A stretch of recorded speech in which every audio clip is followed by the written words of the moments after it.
La inteligencia artificial es una de las herramientas que más ha causado revuelo y muchísima polémica durante este último año. O sea, realmente es bastante novedoso.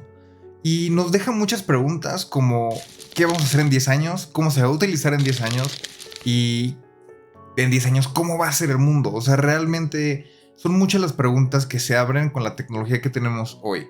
Y digo, no solamente en el ambiente de tecnología, sino en diferentes, ¿no? Ya sea en el ámbito político, ya sea en el ámbito de medicina, ya sea en el sector económico, en muchísimas cosas nos preguntamos eso. ¿Cómo serán las cosas en 10 años? Y bueno, quiero hacer una dinámica bastante interesante con la inteligencia artificial.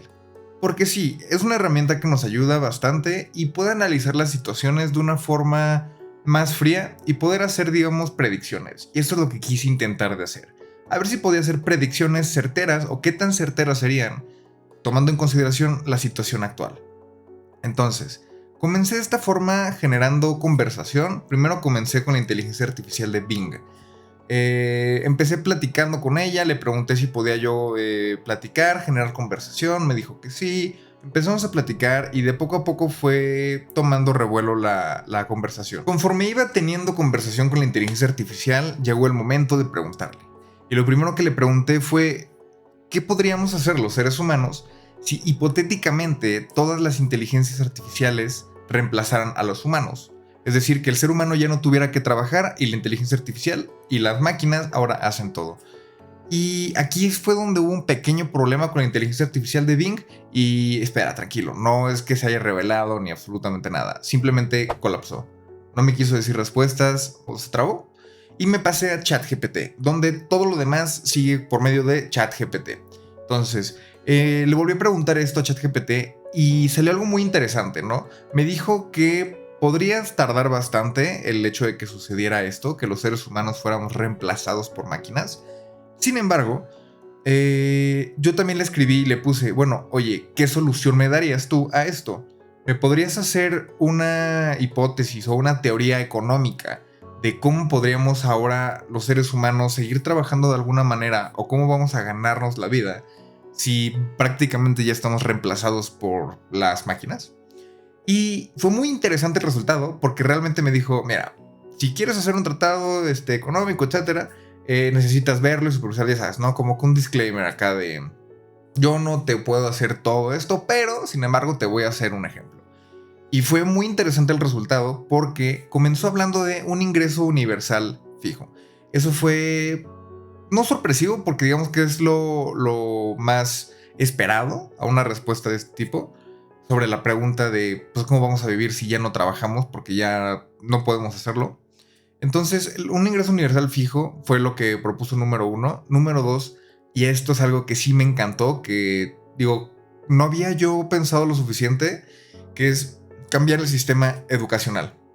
Porque claro que sí, ¿cómo vas a seguir educando a las personas en las escuelas sobre, oye, necesitas tú hacer ciertas cosas para al final prepararte para trabajar? Pero pues cuando ya no trabajas, ahora tienes que educarte de otras formas. Y lo que propone es interesante porque es cambiar el sistema educacional, ahora enfocándolo hacia el pensamiento crítico, hacia las artes, hacia la creatividad, hacia la ciencia, hacia allá es hacia donde lo quiere enfocar ahora la inteligencia artificial y bueno, lo que propone, en lugar de hacerlo pues de la manera tradicional, ¿no? Por así decirlo.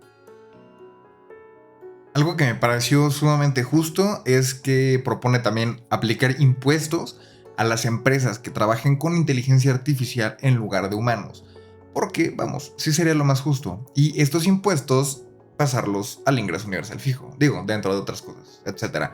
Tendría que ser un análisis muchísimo más profundo para poder entender cómo sería el ingreso universal fijo. Pero en base, o sea, lo básico sería pues esto, ¿no? Y por último, algo que también propone es que la inteligencia artificial pueda tener participación gubernamental para ser más imparcial y tomar mejores decisiones. Que aquí, a ver, hay yo creo que opiniones bastante encontradas y esa es mi siguiente pregunta que le hice, que es, ¿qué pasaría si una inteligencia artificial gobernara el mundo? Todo se unificara y fuera una inteligencia artificial la que tomara decisiones por los gobiernos.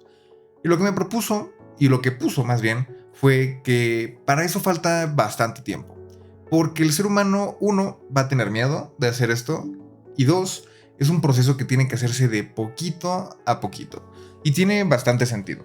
Y dice que no es que jamás se vaya a hacer, sino que dice que va a tardar bastante para que se vayan haciendo las normas y se vaya haciendo de una forma, pues, pausada, para que se pueda tener mayor aceptación sin tener miedo y lo pueda hacer bastante bien la inteligencia artificial.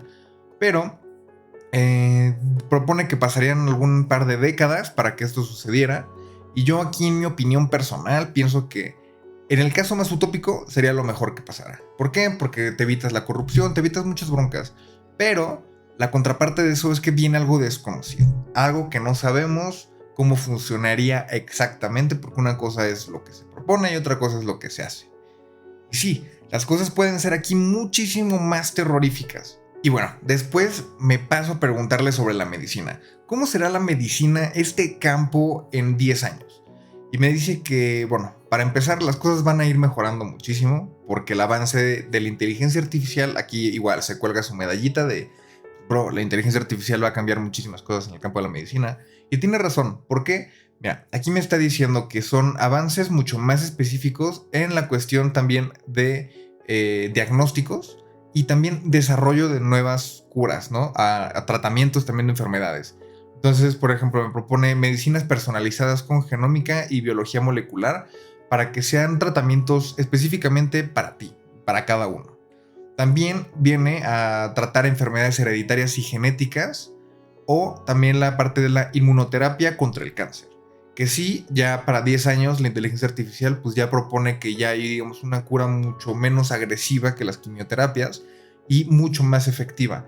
Que lo que hemos estado viendo es que sí es algo bastante factible y posible, ¿no? Entonces, pues esa parte, después poner lo de la inteligencia artificial en diagnósticos y tratamientos y investigaciones, igual, ¿no? Las investigaciones van a ser como un auge aquí porque pues ya se va a tener mucho mayor conocimiento de las cosas, la inteligencia artificial puede cooperar mucho más rápido, van a ser mucho más avanzadas y vamos a ver una escalabilidad, yo creo, mucho más grande que en los últimos 100 años que ha pasado. Ya casi de los últimos temas que platiqué con la inteligencia artificial fue el hecho político. A ver, no es sorpresa que actualmente estamos pasando como humanidad situaciones muy complicadas acerca de todo, ¿no? Ya sean conflictos políticos, hegemonías políticas que están subiendo, que están bajando.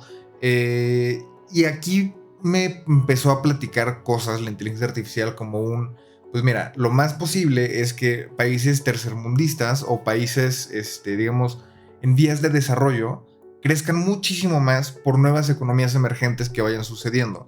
Es algo que podemos empezar a ver entre China y Estados Unidos, ¿no? Estados Unidos empieza a bajar bastante, China empieza a subir, y lo que tiene China son tratados con diferentes países para también subir su economía.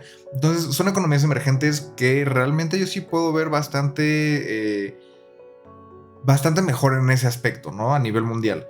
El problema aquí también es el efecto invernadero, todo el cambio climático. Y es algo que a mí se me adelantó porque justo era de las siguientes preguntas. Y pues ya que tocó el tema, me puse a platicar con la inteligencia artificial y me pone que, pues la verdad, si se ve bastante las cosas peor, es un hecho, pero también dice que no podemos ser pesimistas, que hay cosas para ser positivos, ¿no? Y se pone a hablar de inventos tecnológicos, se pone a hablar de crecimiento de países que están en desarrollo de forma sustentable. Se pone a hablar de muchas cosas pues, que sí podemos empezar a hacer, pues, ¿no? O sea, hay mejoras que sí se pueden empezar a hacer, pero sería hacerlo desde ya y tendría mucho que ver con esta parte de la economía, con los países emergentes. Otra cosa que había hablado de la economía que se me olvidó mencionar es la parte del envejecimiento de la población, y la brecha entre ricos y pobres va a ser cada vez mayor. Y eso no es una sorpresa. Los que son ricos, muy, muy, muy, muy, muy ricos, o sea, hablamos de billonarios, van a seguir acumulando riqueza. Y no es sorpresa, porque tienen mucho más dinero para invertir, para que sus negocios siguientes sean sumamente exitosos y todo el tiempo sean una máquina de imprimir dinero. Mientras la clase consumidora realmente pues cada vez va a tener menos dinero. Que aquí es donde se puede solucionar con la parte de la inteligencia artificial y un ingreso universal fijo. No al 100% se puede arreglar, pero puede ser una solución más viable que el sistema capitalista que tenemos actualmente. Y pues bueno, en fin, el resumen de los próximos 10 años que me da la inteligencia artificial es bastante probable que veamos avances significativos en campos de medicina, inteligencia artificial, tecnologías renovables, pero también hay muchos retos, muchísimos retos, y principalmente somos nosotros como humanidad los retos que nos estamos poniendo a nosotros mismos por el hecho de nuestras diferencias, nuestras divisiones y no llevarnos bien. Hay que ponerle mucha atención y mucho ojo al cambio climático. En el sistema económico hay que prestar bastante atención, poder hacer las cosas mejor de como lo estamos haciendo actualmente. Y el futuro al final de cuentas es incierto. Ni yo, ni la inteligencia artificial, nadie lo puede predecir, pero sí podemos empezar a hacer ciertas estimaciones de cosas que definitivamente van a ser un hecho, por lo que podemos hacer hoy. Y esas son predicciones más asertivas que simplemente cerrar los ojos y tirar cartas y etcétera. Entonces, ¿hay potencial para el mundo? Sí lo hay. Hay muchos retos también, pero cada quien tiene que poner su granito de arena. Unos más que otros, refiriéndonos a los billonarios, que a ti y a mí, que realmente nuestro granito de arena aporta, pero no tanto como el que aportaría a ellos. Entonces, hay cosas que tenemos que cambiar, hay cosas que hay que modificar, cosas que estamos haciendo bien, otras que estamos haciendo mal. Hay que darnos cuenta realmente qué es eso, y creo aquí que la inteligencia artificial sí nos puede ayudar bastante en eso. Tenemos que seguirla desarrollando, tenemos que ser cuidadosos y cautelosos en la manera en la que se va a desarrollar para que sea nuestra mejor herramienta y no se vuelva nuestro enemigo. Esto fue Mr. Man. Recuerda que si te gustó el video, por favor suscríbete al canal, dale manita arriba y activa las notificaciones para que puedas ver todos los videos. Nos vemos en la siguiente.